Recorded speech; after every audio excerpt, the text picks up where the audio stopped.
మొత్తానికి ఢిల్లీలో జరిగిన ఈ ఘటన కేవలం ఒక నిరసన మాత్రమే కాదు. అది దేశ రాజకీయాల్లో పెద్ద చర్చకు దారితీసిన ఘటనగా మారింది.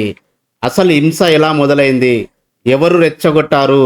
వైరల్ అవుతున్న ఆరోపణల నిజమెంత? ఢిల్లీలో జరిగిన ఈ ఘటన గురించి సోషల్ మీడియాలో మనం చాలా అనేక వీడియోలు చూసాం.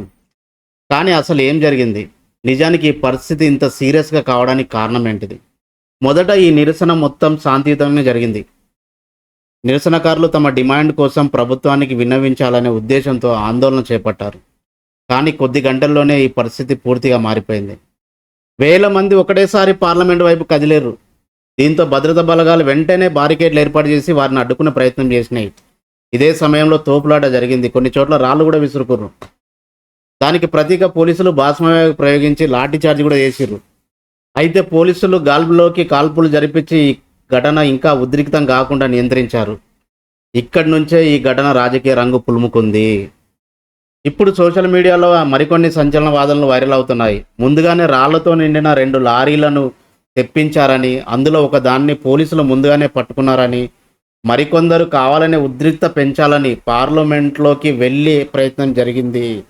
ఇలా ఎన్నో కథనాలు ప్రచారంలో ఉన్నా ఒక్క విషయం మాత్రం గుర్తుంచుకోవాలి. ఈ ఆరోపణలు అధికారికంగా ఇప్పటివరకు నిర్ధారించబడలేదు. సీసీటీవీ ఫుటేజ్లను, వీడియోలను, ప్రత్యక్ష సాక్షులను విచారిస్తున్నారు. ఈ ఘటన తర్వాత ఉద్యమ నాయకుడైన అర్జిత్ దుక్కే తన దీక్షను విరమించాడు. ప్రభుత్వంతో చర్చలకు సిద్ధమయ్యాడని సమాచారం.